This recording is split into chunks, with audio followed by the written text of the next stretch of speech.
Hello friends, welcome to study Adda. मैं ब्रिजेश कुमार आप सभी का हार्दिक अभिनंदन करता हूं।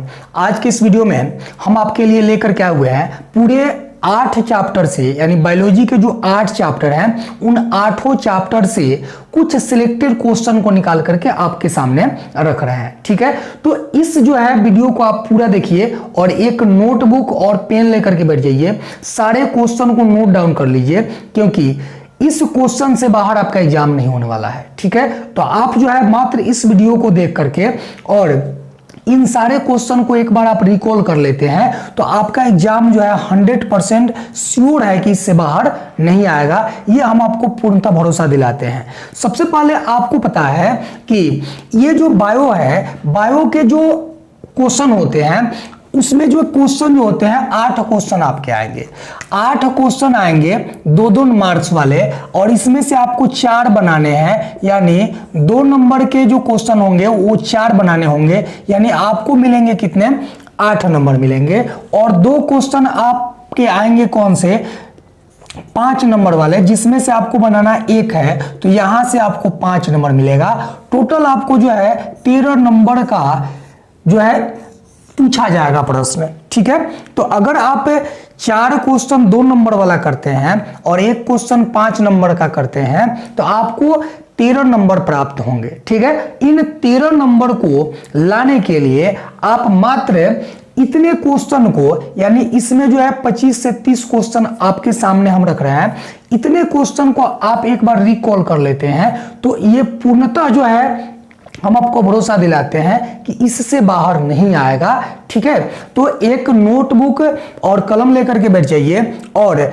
इसे एक बार नोट डाउन कर लीजिए, और नोट डाउन करने के बाद एग्जाम से पहले आप जरूर इसको रिकॉल कर लीजिएगा। एक बार रिकॉल आप कर लेते हैं तो पुनः आपको ये सारे जो है याद आ जाएंगे और आप एग्जाम में आसानी से लिख पाएंगे। ठीक है, चलिए स्टार्ट करते हैं एक एक करके समझाने के लिए। और साथ ही साथ जो है अगर आप चैनल पे नए हैं तो प्लीज चैनल को सब्सक्राइब कर लीजिएगा, क्योंकि आपको जो है इस तरह की वीडियो जो है हमेशा मिलती रहेगी। तो चलिए देखते हैं। पहला क्वेश्चन आपके सामने है कि जीवों के लिए पोषण क्यों अनिवार्य है। आपको यह क्वेश्चन देखना है कि जीवों के लिए पोषण क्यों अनिवार्य है। दूसरा है मृत जीवी पोषण, यानी इसी को कहते हैं सेप्रोफाइट्स। क्या कहते हैं, सेप्रोफाइट्स। इसी को क्या कहते हैं, सेप्रोफाइट्स। तो मृत जीवी या सेप्रोफाइट्स। नेक्स्ट तीसरा है प्रकाश संश्लेषण क्या है, या प्रकाश संश्लेषण से आप क्या समझते हैं। चौथा क्वेश्चन अमाशय रस। ध्यान दीजिएगा, यहां क्वेश्चन आता है अमाशय रस। अमाशय रस या HCl अम्ल की भूमिका क्या होती है। कभी कभी क्वेश्चन घुमा देगा और कहेगा कि अमाशय में HCl अम्ल की भूमिका क्या होती है। ठीक है, नेक्स्ट देखिए 5वां नंबर क्वेश्चन है कि श्वास नली या ट्रेकिया क्या है।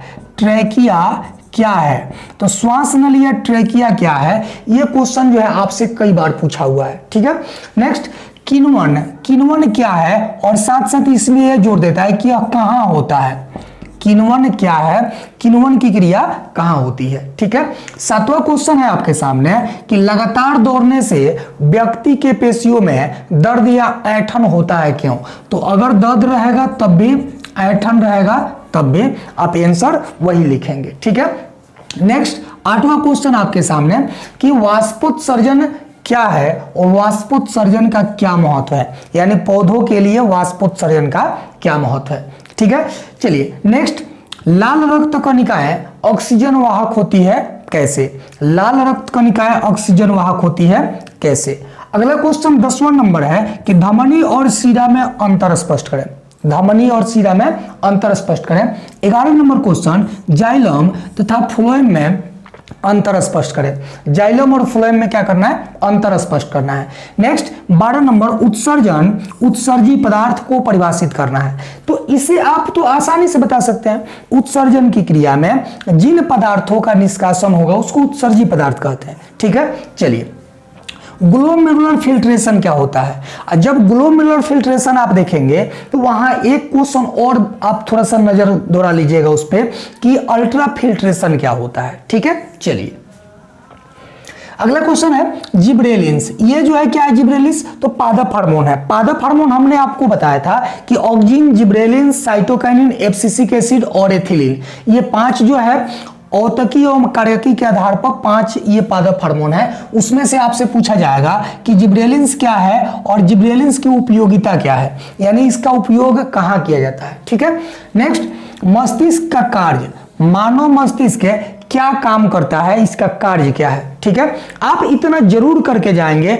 हम आपको एक बार और आपको बताना चाहेंगे कि निश्चित रूप से कुछ भी हो जाए, बस इन सवाल को आप कर लीजिए, आपके एग्जाम का बेड़ा पार लग जाएगा। ये हम आपको जो है पूर्णतः भरोसा दिलाते हैं। ठीक है, चलिए नेक्स्ट है कि छुई मुई की पत्तियां, देखिए ध्यान से, छुई मुई की पत्तियां किस गति यानी किस प्रकार की क्रिया को दर्शाती है, और यह जो है हमारी टांगों की गति से किस प्रकार से भिन्न है। ठीक है, नेक्स्ट 17 नंबर है, पिट्यूटरी ग्रंथि को मास्टर ग्रंथि कहा जाता है, क्यों।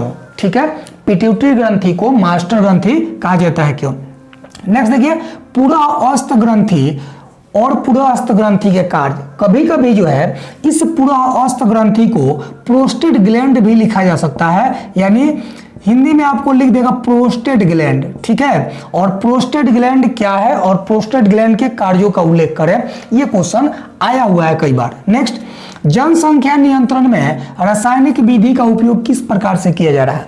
हमने आपको बताया था कि विभिन्न प्रकार के रसायनों से निर्मित जो दवाएं हैं, जैसे गर्भ निरोधक गोलियां हैं, या इस तरह की अन्य जो है कई प्रकार के जो है रसायन जो बने हुए हैं, जो जनसंख्या नियंत्रण को कंट्रोल करने में सहायक सिद्ध हो रहा है। ठीक है, नेक्स्ट देखिए, लैंगिक जनन यानी लैंगिक और अलैंगिक जनन में अंतर स्पष्ट करें। देखिए, ये भी हो सकता है कि लैंगिक जनन और अलैंगिक जनन में अंतर ना पूछ करके लैंगिक जनन की विशेषता पूछ ले। तो देखिए, जो लैंगिक जनन के अंतर में विशेषता और अंतर दोनों सेम है, जैसे इसमें 2 बेस्टियां भाग लेती है तो इसकी विशेषता हो गई, और जब अंतर लिखना होगा तो आप 2 पार्ट में करके इसको आप 2 भाग में कर देंगे। इसमें युग्मक का निर्माण होता है और अलैंगिक में युग्मक का निर्माण नहीं होता है, तो ये विशेषता हो गई। ठीक है, ये क्या हो गई, विशेषता हो गई। और जब अंतर करना होगा तो 2 पार्ट कीजिए, इसमें 2 बेस्टियां भाग लेती है और इसमें सिर्फ 1 बेस्टिया ही नए जीवों को जन्म देती है। इसमें युग्मक का निर्माण होता है, इसमें युग्मक का निर्माण नहीं होता है। इसमें ये क्या कहते हैं, निषेचन की क्रिया होती है और इसमें निषेचन क्रिया नहीं होती है। इसके द्वारा उत्पन्न जो संतति होती है वो अपने जनक से भिन्न होते हैं, और ये इसके द्वारा उत्पन्न संतति अपने जनक के समान ही होते हैं। तो ये कुछ अंतर भी आप लिख सकते हैं, अलग अलग कर देंगे तो विशेषता भी हो जाएगा। ठीक है, चलिए आगे।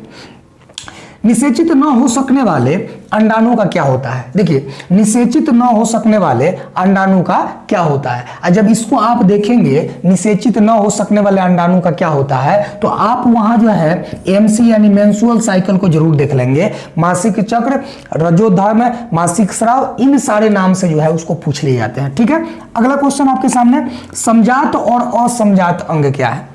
समजात एवं असमजात अंग क्या है। नेक्स्ट, आनुवांशिकता क्या है, और साथ ही साथ एक क्वेश्चन और यहां देख लीजिएगा आप कि पैतृक गुण या आनुवांशिक गुण क्या है। पैतृक गुण या आनुवांशिक गुण, और साथ साथ आप देखिएगा आनुवांशिकता। ठीक है, नेक्स्ट, डार्विनवाद। डार्विनवाद क्या है, और हाँ, आप इन दोनों वैज्ञानिक के, डार्विन और लमार्क, इन दोनों वैज्ञानिकों के पुस्तकों के नाम जरूर याद कर लीजिएगा। 1 नंबर में क्वेश्चन पूछे जाते हैं कि डार्विन के द्वारा लिखी गई पुस्तक कौन सी है, यानी डार्विन ने जो अपनी सिद्धांत बनाई उसको किस पुस्तक के द्वारा प्रकाशित की, और लमार्क का भी, दोनों का याद कर लीजिएगा। ठीक है, चलिए नेक्स्ट देखिए, पारितंत्र का निर्माण कैसे होता है। पारितंत्र का निर्माण कैसे होता है। पारितंत्र को इकोसिस्टम कहते हैं, या इसको जो है पारिस्थितिक तंत्र भी कहा जाता है। तो कभी कभी पारिस्थितिक तंत्र से क्वेश्चन आता है, कभी कभी पारितंत्र से आता है। ठीक है, चलिए, पारितंत्र में अपमार्जक की क्या भूमिका होती है।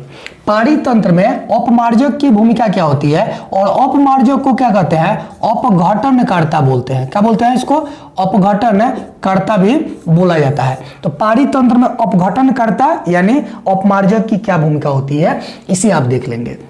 नेक्स्ट है, आहार श्रृंखला क्या है। आहार श्रृंखला क्या है। ओजोन छिद्र क्या है, ओजोन छिद्र यानी ओजोन छिद्र ओजोन अवक्षय, इसे आप जरूर देख लेंगे। नेक्स्ट पोषी स्तर, और लास्ट क्या है, कायिक प्रवर्धन। लास्ट क्या है, कायिक प्रवर्धन। देखिए आपको इन 30 क्वेश्चन में से हमने आपको जो 30 क्वेश्चन दिया, ये पूरे 8 चैप्टर से बहुत ही जो है मतलब बहुत ही जो है महत्वपूर्ण क्वेश्चनों को सिलेक्ट करके आपके सामने लाए हुए है।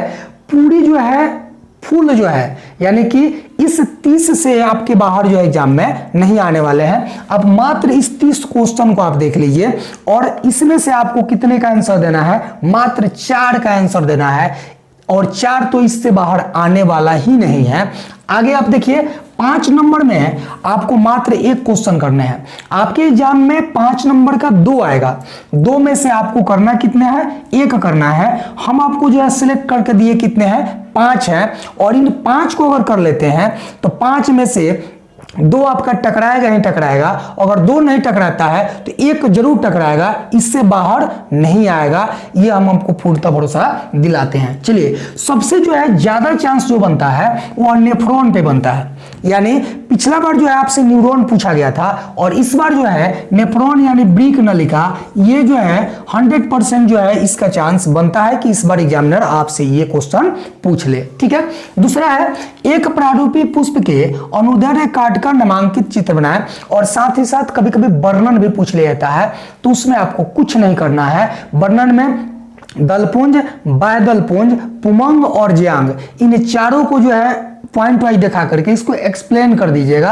आपका 5 नंबर कहीं नहीं जाने वाला है। ठीक है, नेक्स्ट मानव मादा जनन तंत्र का सचित्र वर्णन करें। तो मानव मादा जनन तंत्र का चित्र बना करके और उसके पॉइंट को जो है आप एक्सप्लेन कर देंगे, 5 नंबर आपके मिल जाएंगे। नेक्स्ट देखिए, प्रकाश संश्लेषण के लिए CO2 आवश्यक है, यानी एक प्रयोग द्वारा दिखाए कि प्रकाश संश्लेषण के लिए CO2 आवश्यक है।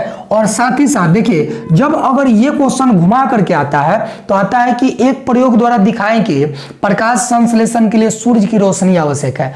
तो जब रोशनी पूछे तब या CO2 पूछे तब आप आंसर सेम लिखेंगे। ठीक है, कोई अंतर नहीं होगा। नेक्स्ट, मानव मस्तिष्क की संरचना का वर्णन करें। तो ये रहे आपके 30 क्वेश्चन 2 नंबर के लिए और 5 क्वेश्चन 5 नंबर के लिए, यानी इस 30 में से अगर आप 30 कर लेते हैं, अगर करके जाते हैं, तो आपको इसमें से लिखने हैं 4, और वो जो है 4 बिल्कुल जो है टकराएगा ही टकराएगा।